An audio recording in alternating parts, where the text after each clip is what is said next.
Think about the last time you walk away from a conversation and thought, wait a second, that wasn't me. Where did that even come from? Maybe you snap at someone you love over something small. Maybe you shut down completely. Maybe you said yes, even when you meant no. And then came the second wave. The guilt, the shame, the blame, the replay, the rumination, the quiet questions. What's wrong with me? Am I the only one? Or can some of you in the audience relate? Oh, yes. Thank you. Thank you for making me feel less alone. I want you to hold on to that moment. We're going to come back to that. You see, right now, everyone's talking about artificial intelligence. What it can do, what it can predict, what it can learn next. But today, I want to talk about a different kind of software, the kind of programming that runs quietly inside here, our brain. See, 2 years ago, I had neck surgery. For weeks, I couldn't speak. Yes, I'm the girl from New Jersey with the screws in her neck. For weeks, I couldn't speak. I've lost my voice. And people in our inner circle, in our group of friends, they were very concerned. They would come over, they'll ask, Khai, are you okay? They were very concerned citizens. So what happened to you? Why do you need the neck surgery? Is it from the car accident? Oh, by the way, did you fall down? Or is that from bad posture? Maybe you're walking too hard. What's going on? On and on. Oh. My poor partner, because I couldn't speak, he has to answer all those questions. And at one point, I just got really agitated for him. Then, because I couldn't speak, I will try to use the text-to-voice app. I'll try to type, and then it will speak, right? Then this is what it says, the app. If one more person asks one more time about why I need the neck surgery, I am going to lose it. Well, it doesn't say like a ghosty way, but it has no emotion. Then my poor partner again, trying to navigate all that, and he's like, so maybe we should just say you need to get a neck surgery because of the bad posture? That's the easiest way? Yes, you're laughing, right? That's great. That's gonna make him feel better. Thank you. Oh, that I wish I was like that, but I pull out my app again, text-to-voice app, and I typed, and the app actually said it out loud with no emotion. Are you serious? If I had the voice when I could speak in that moment, that's not how I would say it. This is how I would have said it, me picturing it. Are you serious, sir? Yes, he has to take the hit. Here he is, trying to make sure I have one last thing to carry, and here I am. That's how I reacted. He was trying to alleviate me of the burden, the emotional, the mental energy, and I was not alleviated. What hit me was not relief. It was rage, the kind that moves up your chest, hits your throat before a single thought could form. The worst part, I'm a neuroscientist. I know how our brain encodes memory, how it behaves, and I know what's happening. But in that moment, I still couldn't stop it. Then the shame, the blame, all of those rushes in. That makes me feel like a fraud. Can you imagine the news headline in the US and America? They like to talk about everything. The news headline, mine would be, the neuroscientist who's completely undone by her own brain. No, thank you. Thank you for all your participation. I didn't know it's going to be this funny. Maybe my new career will be to become a comedian. I will practice on that. But you see, that forced me to think again. Not why was I reacting, but what was my brain? What pattern did it recognize?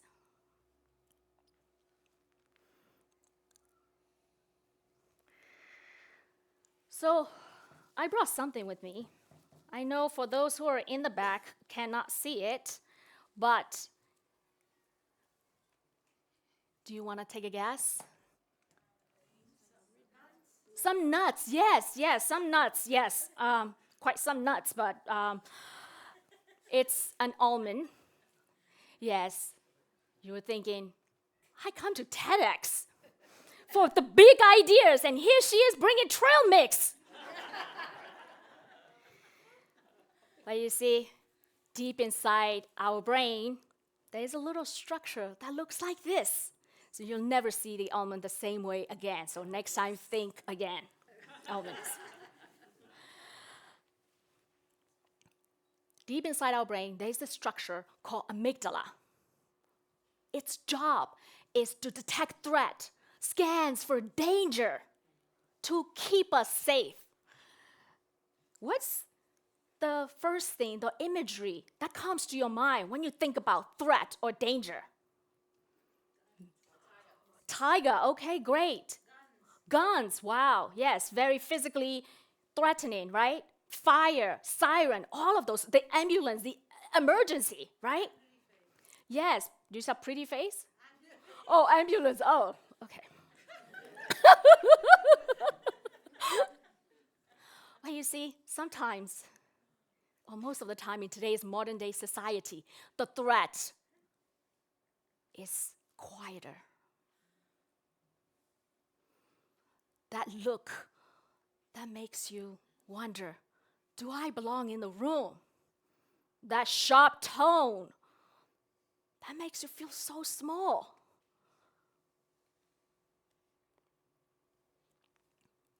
Or you start questioning your own place in the room. But our amygdala, it doesn't distinguish different types of danger. They all group in as one danger. And wouldn't it be great if we can find out how fast our amygdala fires? In 2016, researchers had that rare window of opportunity. We have patients who have epilepsy, but they have the electrodes implanted deep inside their brain. The scientist now has that chance to then record amygdala activity. So they leverage that. And they show these patients fearful faces along with happy and neutral faces. And our amygdala get activated after seeing the fearful faces in as little as 74 millisecond. It's not second, this 1, 2, 3, that's second, right? Millisecond, you can't even count it in our brain. It's faster than a blink. So when we are reacting, the smoke alarm, the detector's already taken off. We don't even know that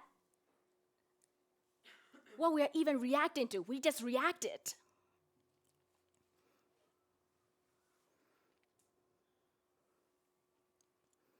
And we live most of our life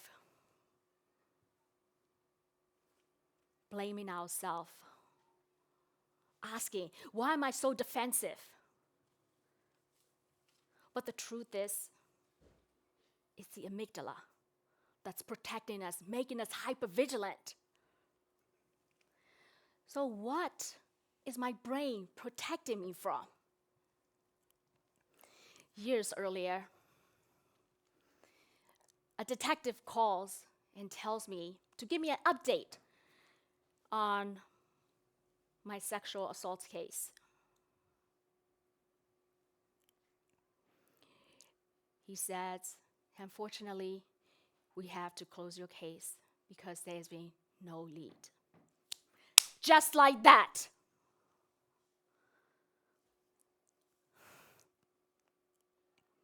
My brain encoded this moment as one truth. Khai, you do not matter. You can be erased. So years later, when my partner spoke, my brain wasn't registering any of that. Different words, different people, different atmosphere, different weather. The same underlying familiar feeling, the same underlying threat, the same underlying danger signal. So now, let's go back to your moment that we were holding at the beginning.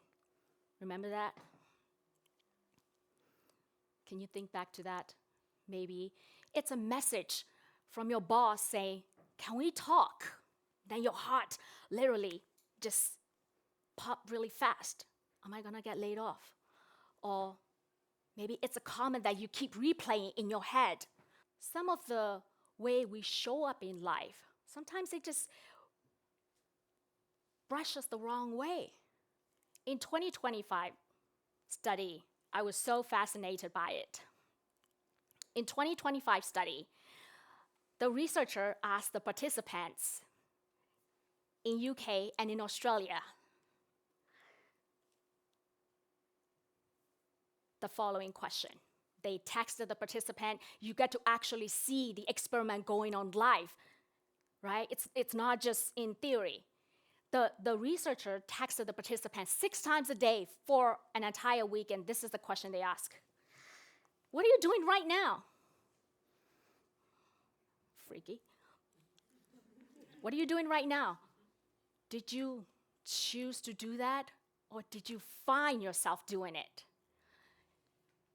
Out of thousands of checks in, 2/3 of the responses were, they were just finding themselves doing it. That's how we go on our life. We are running our lives on autopilot without us even realizing it. Have you ever had a scenario where your phone overheat? What do you do? What do you do when your phone overheat? You close the app, you clear the notifications, and you turn off, you turn on again, and in my case, it doesn't work sometimes, so I just put it in the fridge, and sometimes I forget that it was in the fridge, and I'm like, I have to, babe, call me. I don't know where my phone is, and then it's ringing coming out of the fridge, but it's another story. But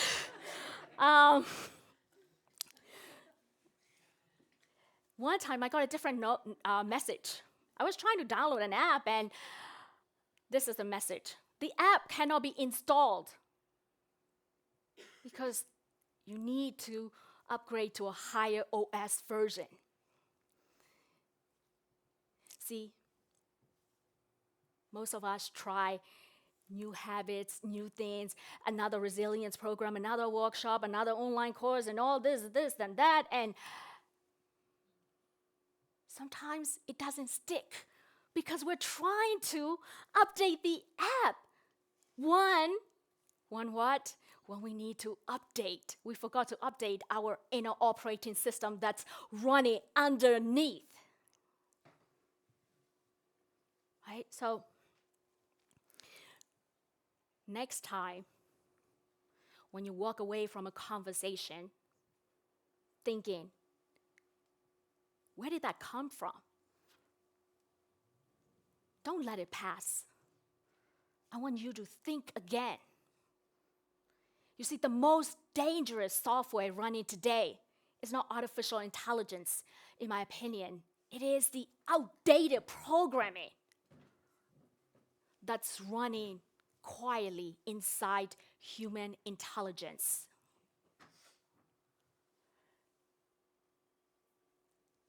Now that you know, there is the amygdala, the almonds, you no longer have to feel powerless.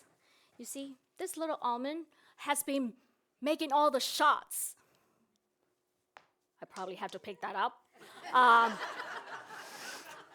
But you no longer need to hold back anymore, right? Let us think again, begin again, choose again, so that we can update our inner operating system. The choice and the update is ours. Thank you for having me.